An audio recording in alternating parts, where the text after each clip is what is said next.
kubadda cagta laguma ciyaaro cagaha ee waxaa lagu ciyaaraa caqliga. Andrea Pirlo, fanaankii qurxiyey kubadda cagta Italian Maestro, qaar badan oo ka mid a dadkii laaday banooniga ayaa mudan in lagu tilmaamo xidigo, laakiin in yar oo ka mid a ayaa xaq u leh in lagu tilmaamo khubarada kubadda cagta. Andrea Pirlo, daayarkii Brescia ee hibada loo siiyey kubadda cagta, waa mid ka mid a khubarada ku guuleystay qalbiyada taageerayaasha kubadda. Pirlo waxa uu ciyaari jiray kubadda cagta sida fanaan la xameynaya hees macaan oo leh midho heerkoodu sarreeyo oo aad u qurxoon. waxaa lagu naanaysay magacyo badan oo ay ula baxeen taageerayaasha kooxihii kala duwanaa ee u saftay sida The Maestro, Vasti Brescia, injineerka dhismaha kubadda, iyadoo loo aqoonsan yahay mid ka mid a xidigihii waaweynaa ee kasoo baxa cariga Talyaaniga. waxaa lagu tilmaamaa xidiga ay jacaylkiisa isku raaceen jamaahiirta kooxaha kala duwan ee Italy. Pirlo waa mid ka mid a xidigaha ugu muhiimsan ee kasoo ciyaaray khadka dhexe taariikhda kubadda cagta. wuxuu ku dhashay gobolka Bresciano ee ku yaala waqooyiga Talyaaniga 19 May 1979.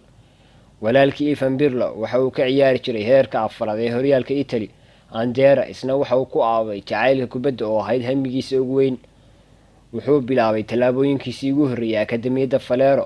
wuxuu xil weyn iska saaray inuu horumariyo xirfadiisa kubadda tan iyo markii uu saftay kooxda Brescia kulankiisii ugu horreeyay ee horyaalka Italy, isagoo jira 16 sano oo kaliya. xilli ciyaareedkaas waxa uu ka yaabiyey taageerayaasha, wuxuuna saftay 47 kulan. intaa kadib waxa uu wareegay kooxda Inter Milan. waxa uu nasiib u yeeshay inuu ka dhinac ciyaaro xidigo uu ku dayan jiray ee Roberto Baggio. nasiib darro, boos line-up kamuu helin Inter oo xilliyadaasi haysatay xidigo aad u badan. waxa uuna saftay xilli ciyaareedkaas 22 kulan oo kaliya, mana dhalin wax goolala. sanad kadib waxa uu heshiis qalinka ugu duugay kooxda AC Milano, wuxuuna tartan adag oo booskiisa ah kala kulmay xidiga reer Portugal ee Rui Costa. ugu dambeyn, macallin Carlo Ancelotti waxa uu go'aansaday inuu si joogto ah uga dhinac ciyaarsiiyo dagaalyahankii weynaa ee AC Milan, Gennaro Gattuso. ciyaar ay la lahaayeen kooxda Parma oo lagu lahaa 1-0 waxa uu ka caawiyey kooxdiisa in ay ku guuleysato, wuxuuna ka helay taageerayaasha ammaan iyo soo dhaweyn ballaaran. xilli ciyaareedkii 2000 ilaa 2003 waxa uu ka mid noqday xidigaha joogtada uga soo muuqda shaxda AC Milan, iyadoo uu kordhay qiimihii ugu fadhiyey kooxda ilaa uu noqday muddo yar kadib xidiga koowaad iyo hogaamiyaha rasmiga ah ee kooxda. wuxuu ku guuleystay waqtigaas Italian Cup 3 jeer, Italian Super Cup 2 jeer, Serie A 2 jeer, Champions League 2 jeer iyo European Super Cup 2 jeer. Pirlo waxa uu ku 22 jirsaday qalcadda AC Milan kadib markii uu kooxda isaga tagay macallin Carlo Ancelotti. Pirlo waxa uu dareemay inuusan muhiim u ahayn tababaraha cusub ee Massimiliano Allegri, oo uu la dhaqmay sida inuu yahay oday duqoobay oo aan hayn wax uu ku soo kordhiyo kooxda. tan ugu daran waxay ahayd markii Rossoneri ay diideen inay heshiis cusub u saxeexaan Andrea Pirlo, arrinta oo ka dhigan inaan la qadarinayn 10 sano ee Pirlo ku ciyaarayay funaanada AC Milan.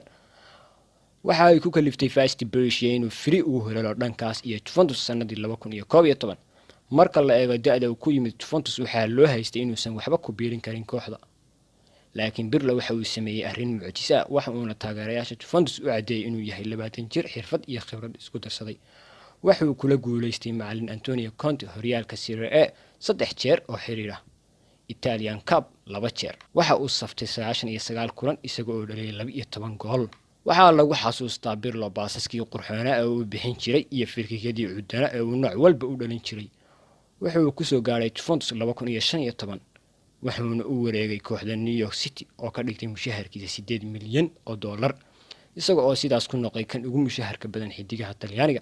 marka la eego geedi socodka Andrea Pirlo ee xulka Italy, wuxuu la gaaray guulo la taaban karo oo ugu muhiimsan yahay koobka adduunka 2006 isaga oo ku guuleystay gool samaynta koobka iyo xidiga saddexaad ee ugu wanaagsan koobka, waxaana lagu soo qaatay shaxdii lagu soo ururiyay 11 xidig ee ugu wanaagsan koobka. sidoo kale waxaa loo doortay man of the match ciyaartii finalka ee xulka Italy uu kaga guuleystay koobka xulka France. wuxuu kala qayb galay xulka wadankiisa 3 jeer koob adduun, wuxuuna ka fadhiistay ciyaaraha caalamiga ah ee koobka dunida 2014. Pirlo waxa uu isaga fadhiistay gebi ahaanba ciyaaraha sanadii 2018 isagoo ku dhigtay ciyaartiisii ugu dambeysay garoonka uu waayaha qurxoon ku soo qaatay ee San Siro, waxaana ka soo qayb galay ciyaartaas qaar badan oo ka mid ah xidigihii ugu waaweynaa ee kubadda soo mara sida Ronaldo Nazario, Ronaldinho, Paolo Maldini, Francesco Totti, Alessandro Del Piero. sidaas waxaa kaga fadhiistay kubadda cagta mid ka mid ah xidigihii ugu raaxaynayay daawadayaasha 20 sano ee ugu dambeeyay. wuxuu saftay 493 kulan, wuxuuna u ciyaaray 5 kooxood oo kala duwan, wuxuuna qaaday 6 jeer oo horyaalka Italy, 2 jeer oo koobka Talyaaniga, 2 Champions League iyo koobka adduunka ugu qaalisan ee uu la qaaday xulka wadankiisa 2006. Pirlo wuxuu daabacay 2013 buug uu kaga warramayay taariikh nololeedkiisa oo u bixiyay haddii aan fakaray haddaba waan ciyaarayaa. waxaa lagu xasuustaa Andrea Pirlo deganaantiisa iyo habkii uu maamuli jiray kubadda, aragtidiisii dheereed ee uu kula socon jiray dhammaan dhinacyada garoonka, baasaskii dhaadheera ee uu siin jiray weeraryahanada, firkikyadii quruxda badnaa ee uu ku hubsan jiray shabaqa iyo laadadkii toosnaa ee uu ka dhalin jiray meelaha fogfog. waxay ku tilmaameen wariyaasha falanqeeya kubadda hogaamiyihii aamusnaa sababtoo ah wuxuu kaga hadlin jiray labadiisa lugood.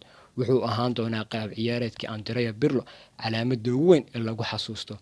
waxay ahaayeen tallaabooyinkiisu kuwa xisaabsan. waxaynu ku soo gabagabayn doonaa taariikh nololeedka xiddigan oo lahdii caanka ahayd ee uu ka yidhi kubadda cagta laguma ciyaaro cagaha ee waxaa lagu ciyaaraa caqliga.